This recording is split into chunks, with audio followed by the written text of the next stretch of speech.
Before the times of Prophet Muhammad, the Middle East was ruled by two imperial states, the first being ruled by the Roman Byzantine Empire in the west and the Sasanian Empire of Iran in the east. The Byzantine emperors were successors to the Caesars and presided over an imposing edifice of high cultural and political traditions that blended Greek learning, Roman administration, and Greek Orthodox Christianity. This empire ruled over the Italian peninsula to southern Europe and Constantinople. It also ruled over Egypt, Palestine, Syria, Iraq, and Anatolia. This empire seemed to be strong and powerful until the late 6th and early 7th centuries, when its military, religious, and administrative authorities were challenged. Tensions between the two imperial states erupted into war from 540 to 629. The development of the Middle East arises from the pre-Islamic Arabia, holy wars, political and administrative institutions, and the leadership from multiple rulers over the course of centuries.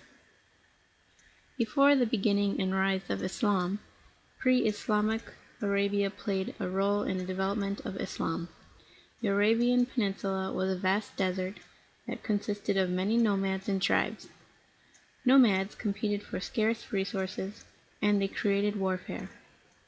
This was an important factor in the early spread of Islam. During the 7th century, the Arabian Peninsula lacked any central organizing authority. Tribal leaders were chosen by having characteristics of Murwa. This means that the individual was a great man and displayed honesty, intelligence, manliness. They were also brave, generous, and served as a mediator. During the 7th century, the vast majority of Arabs in the region spoke a common poetic language known as Qasida. The spread of Islam after 622 CE meant that the eventual dispersal of the Arabic language from Morocco to Mesopotamia, a vast region where it displaced numerous other languages. Having a vast majority of people speak this poetic language was important for the spread of Islam. It meant that the Prophet Muhammad and his religious message could be spread across broad expanse territory. 2 centuries before Islam, Arabia started to become an important commercial transit route between the Middle Eastern empires and Yemen. Mecca became the most important commercial center of the peninsula. In Mecca, there is the Kaaba, which is the site of the annual pilgrimage, also a neutral ground where tribal disputes could be resolved. At the Kaaba, people would worship local idols or deities. This is known as animism. Leading clans of Mecca were called the Quraysh tribe that settled the city, established its religious role, and dominated its political and commercial life. After the death of Prophet Muhammad in 632, control over the new religious community meant competition to assert control and power over it. This meant holy wars. Because Prophet Muhammad had no sons, Abu Bakr was the Prophet's closest companion, became the new head of the community. He was also the successor or Khalif. He had 3 successors after him. The first was Umar, then Uthman, and lastly Ali. All of these Khalifas in Islamic history are known as the Rashidun, or the rightly guided. In 637, the time of Omar, Arab forces defeated the Sasanian army at the Battle of Qadisiyah. The areas occupied during the first century of expansion of Islam have remained Islamic, if not Arabic to the present day. In the beginning, Arabs did not encourage conversations during the first century of their rule. In the beginning, Arabs did not encourage conversions during the first century of their rule because of jizya. contributed to an important source of state revenue. Khalif Uthman was murdered by mutinous Arab tribesmen in 656. After his murder, Ali became the new Khalif. He was contested by Muawiyah, who was Uthman's cousin and the powerful governor of Muslim Syria. Both leaders had met at the Battle of Siffin in 657 and had gotten nowhere. After the battle, a substantial portion of Ali's forces withdrew their support, allowing Muawiyah to expand his power in Syria and Egypt, and preventing Ali from establishing his uncontested right to the Caliphate. This inevitably splits Islam into two parts, Shiism and Sunnah. Political administrative institutions ultimately developed over time from Islamic rules. There are three approaches to Islam.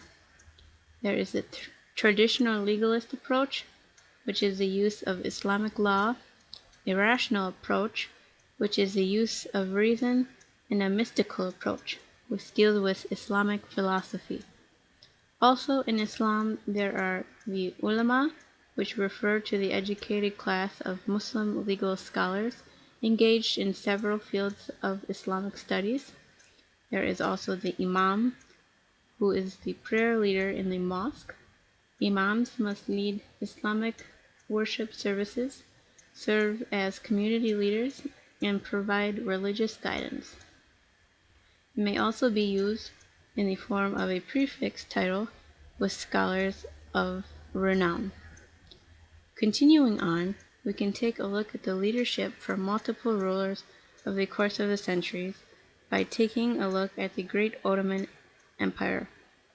From 1517 until the end of World War I, a period of 400 years, the Ottoman Empire was the ruling power in the central Middle East. During the 13th century, the successes of one Turkish chiefman named Osman can mark the birth of the Ottoman Empire. His military successes against the Byzantines attracted other tribal leaders to join him. His son, Orhon, followed in his father's footsteps in expanding into northwestern Anatolia. He captured the city Bursa from the Byzantines and made it the capital of the emergent state. Orhon proved his independence by creating his own currency and constructing a mosque. Orhon's followers became known as Osmanlis. Orhon's family name, meaning Ottomans. The transformations from a state to a world power goes as follows. Conquest of Constantinople, Istanbul, became the seat of the Ottoman government, and lastly, by 1481, the death of Sultan Mehmet II. Istanbul was a thriving cosmopolitan metropolis with a population over 100,000. After the takeover of Constantinople by Mehmet II, he became known as Mehmet the Conqueror. The majority of Muslims in the Ottoman Empire followed Sunni Islam. Through there were others in the empire who were either Greek Orthodox Christians or Jews. In the document reader booklet, the document titled Letters Between Sultan Selim I and Shah Ismail, a source from Mark Kishlansky, described the conflicts between the Ottomans and the Safavids in 1502. The Safavids, who were a powerful and rival Muslim family that contested the legitimacy of the Ottoman rule over their territory, followed Shiite Islam. Ismail was head of the Safavid family and proclaimed himself Shah and attempted to drive the Ottomans from his lands. Before any fighting had taken place, the two men had exchanged letters to try to solve the issue in a non-violent manner in 1514. Since there was no negotiation on either side, the two armies and the two Muslim states fought at the Battle of Chaldiran in 1514. Ottomans had won the battle. The next thing that helped advance the Ottoman Empire was keeping the local custom of states or cities that they had conquered.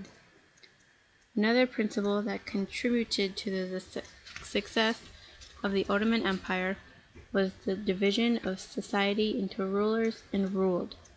Generally speaking, the Ottoman sultans ruled over an absolutist, bureaucratic, and agrarian-based empire.